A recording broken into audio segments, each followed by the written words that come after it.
बच्चा छोटा था उस टाइम में, घर वाला ख़त्म हो गया था और काम मिला नहीं था। और तो फिर जैसे अल्लाह संस्था तो कहते हैं अभी लेडीज़ ले सको कर सको। फिर हमने इनसे यहाँ पूछताछ करी, अफसरों ने कहा अभी आप काम कर सको।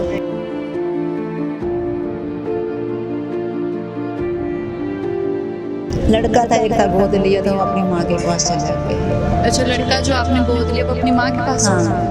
तो आप अब घर में अकेले रहते हो? अकेले रहते हैं। तो जब बेटा आपको छोड़ के जा रहा था तो आपको कुछ महसूस नहीं हुआ? मेरे साथ बचपना है, कभी तो सुधरेगा, आ जाएगा। तो आज तक उसने फ़ोन नहीं किया, जब आपसे कोई बात नहीं की उसने? नहीं।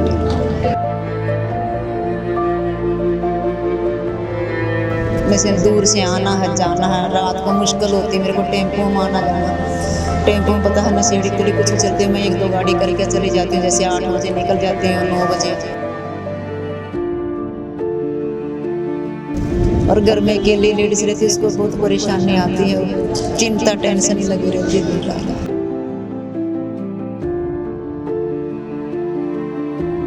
यही है अपना, जैसे कमा रहे हैं खा रहे हैं, हाथ पास ही सलामत मालक रखे, किसी का मोहताज ना बनाने पे। एक इंसान ਨੂੰ ਜ਼ਿੰਦਗੀ ਕਿਹੋ ਜਿਹੇ ਰੰਗ ਦਿਖਾਉਂਦੀ ਹੈ, ਇਸ ਦਾ ਕੋਈ ਅੰਦਾਜ਼ਾ ਨਹੀਂ ਲਗਾ ਸਕਦਾ। ਕਿਸੇ ਵੀ ਬੰਦੇ ਲਈ ਇਕੱਲੇ ਜ਼ਿੰਦਗੀ ਕੱਟਣੀ ਬਹੁਤ ਹੀ ਔਖੀ ਹੈ ਅਤੇ ਜੇਕਰ ਕੋਈ ਮਹਿਲਾ ਆਪਣੀ ਜ਼ਿੰਦਗੀ ਨੂੰ ਇਕੱਲੇ ਰਹਿ ਕੇ ਗੁਜ਼ਰ ਬਸਰ ਕਰਦੀ ਹੈ ਤਾਂ ਉਸ ਲਈ ਇਹ ਜ਼ਿੰਦਗੀ ਕਿਸੇ ਪਹਾੜ ਤੋਂ ਘੱਟ ਨਹੀਂ ਹੁੰਦੀ। ਕੁਝ ਅਜਿਹੀ ਕਹਾਣੀ ਹੈ ਲਗਭਗ 50 ਸਾਲਾ ਇਸ ਮਹਿਲਾ ਕੁਲੀ ਦੀ। ਇਸ ਮਹਿਲਾ ਦਾ ਗੋਦ ਲਿਆ ਬੇਟਾ ਇਸ ਨੂੰ ਜ਼ਿੰਦਗੀ ਵਿੱਚ ਦਰ-ਦਰ ਦੀਆਂ ਠੋਕਰਾਂ ਖਾਣ ਲਈ ਇਕੱਲਾ ਹੀ ਛੱਡ ਗਿਆ ਅਤੇ ਇਹ ਮਹਿਲਾ ਲੁਧਿਆਣਾ ਰੇਲਵੇ ਸਟੇਸ਼ਨ ਤੇ ਕੂਲੀ ਦਾ ਕੰਮ ਕਰਕੇ ਕਿਸੇ ਤਰ੍ਹਾਂ ਨਾਲ ਆਪਣੀ ਜ਼ਿੰਦਗੀ ਨੂੰ ਕੱਟ ਰਹੀ ਹੈ।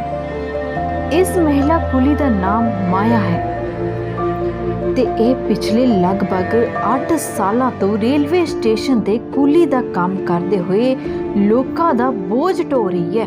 ਇਹ ਮਹਿਲਾ ਜਿੱਥੇ ਰੇਲਵੇ ਸਟੇਸ਼ਨ ਤੇ ਆਉਣ ਵਾਲੇ ਯਾਤਰੀਆਂ ਦਾ ਬੋਝ ਤਾਂ ਢੋ ਹੀ ਰਹੀ ਹੈ, ਮਗਰ ਇਸ ਦੇ ਨਾਲ ਹੀ ਇਹ ਮਹਿਲਾ ਆਪਣੀ ਜ਼ਿੰਦਗੀ ਦੇ ਉਸ ਬੋਝ ਨੂੰ ਵੀ ਢੋ ਰਹੀ ਹੈ ਜੋ ਕਿਸੇ ਨੂੰ ਵੀ ਦਿਖਾਈ ਨਹੀਂ ਦੇ ਸਕਦਾ। ਸਟੇਸ਼ਨ ਤੇ ਕੂਲੀ ਦਾ ਕੰਮ ਕਰਨ ਵਾਲੀ ਇਹ ਮਹਿਲਾ ਰੋਜ਼ ਸਟੇਸ਼ਨ ਤੇ ਇਸ ਆਸ ਨਾਲ ਆਉਂਦੀ ਹੈ ਕਿ ਉਹ ਅੱਜ ਕੁਝ ਨਾ ਕੁਝ ਕਮਾ ਕੇ ਲੈ ਜਾਵੇਗੀ ਜਿਸ ਨਾਲ ਉਹ ਆਪਣੀ ਜ਼ਿੰਦਗੀ ਨੂੰ ਕੱਟ ਸਕੇ।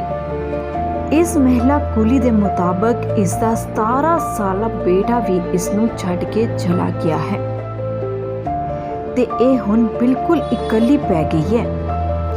ਪੰਜਾਬ ਹੈਡਲਾਈਨ ਵੇਖ ਰਹੇ ਸਾਰੇ ਦਰਸ਼ਕਾਂ ਦਾ ਸਵਾਗਤ ਹੈ ਤੇ ਮੈਂ ਹਾਂ ਲਖਵਿੰਦਰ।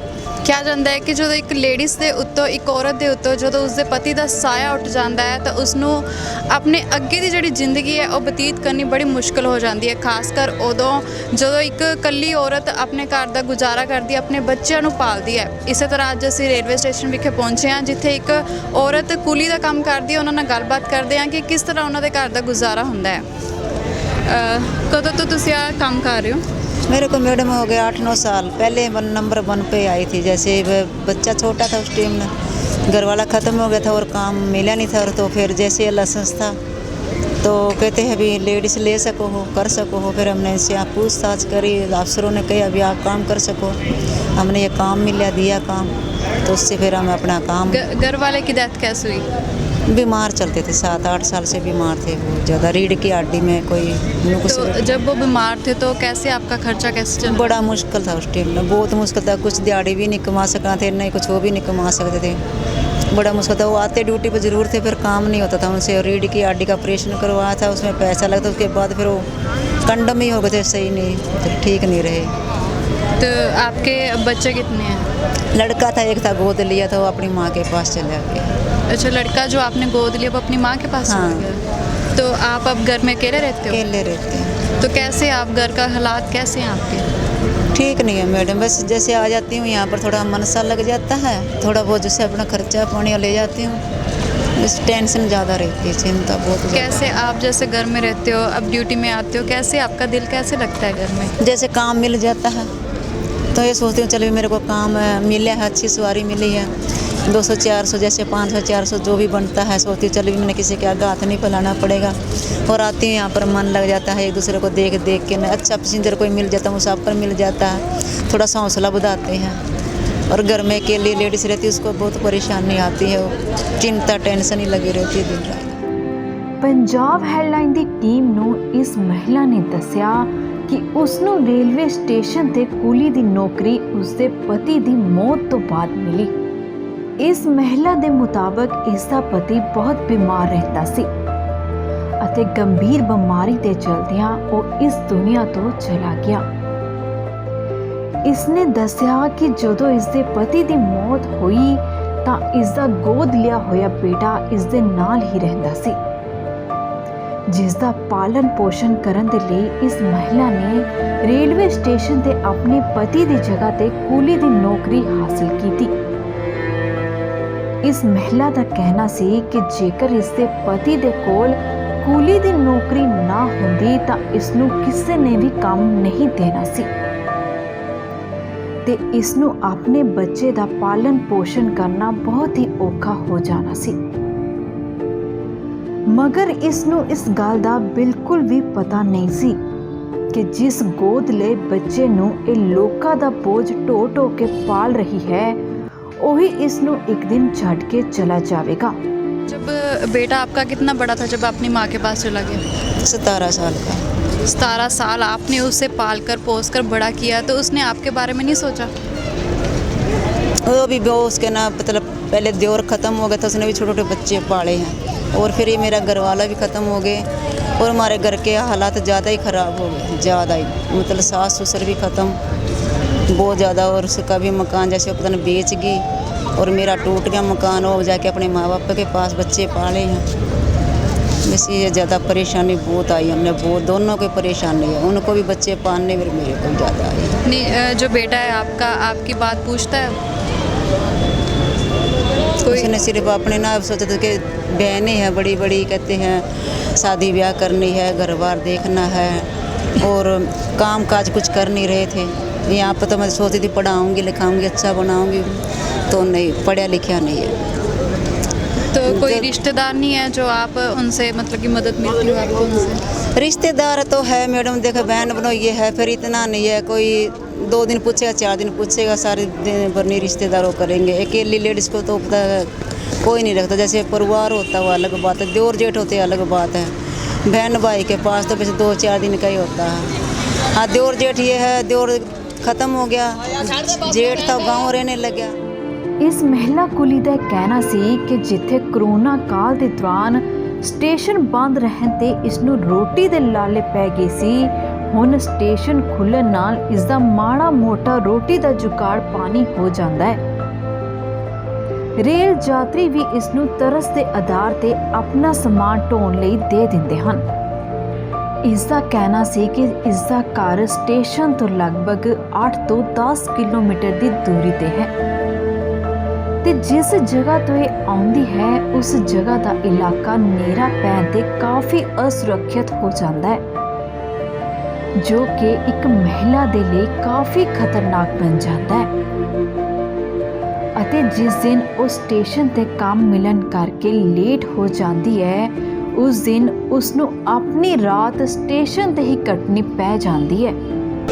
तो आपको लगता नहीं है कि घर में भी आपके रौनक होनी चाहिए, कुछ देखना चाहिए? हाँ ऐसे लगता था, क्यों पहले मेरे मकान यहाँ नज़दीक थे, यहाँ पर तो ये थे ना सारा परिवार था, जैसे रिश्तेदार थे, बहुत साल से हम यहाँ रहे थे जगरामा पुल के पास। अब इन्होंने मकान तोड़ दिया, मकान तोड़ के हमें ना दूर रामनगर भेज दिए फ्लैटों में, वहाँ पर अब अपने कमरों में रहते हैं, कोई किसी से फालतू बात नहीं करते, आते जाते नहीं है, जैसे दूर से आना है जाना है, रात को मुश्किल होती है मेरे को टेम्पो में आना जाना, टेम्पो में पता है नशेड़ी तड़ी कुछ भी चलते हैं, मैं 1-2 गाड़ी करके चली जाती हूँ, जैसे 8 बजे निकल जाती हूँ 9 बजे, जो ज़्यादा कोई सवारी मिल जाती तो रुक जाती हूँ, फिर रात को यहाँ पर या किसी का साथ मिल जाता है एक दूसरे का कुली का तो उसके साथ चली जाती। वो दूर रहते हैं तो घर में आप जब अकेले रहते हो तो आपको कोई डर नहीं लगता?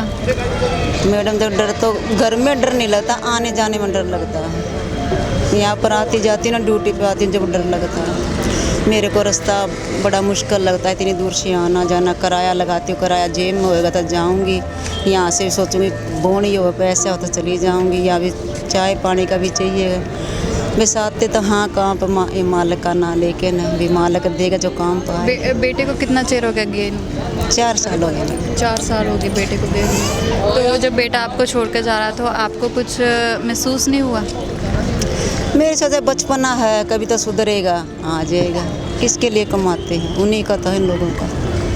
जितने दिन अपने हाथ पैर चल रहे हैं कमा रहे हैं। तो आज तक उसने फ़ोन नहीं किया, जब आपसे कोई बात नहीं की उससे? नहीं मैडम। तो क्या कहना चाहोगे आप?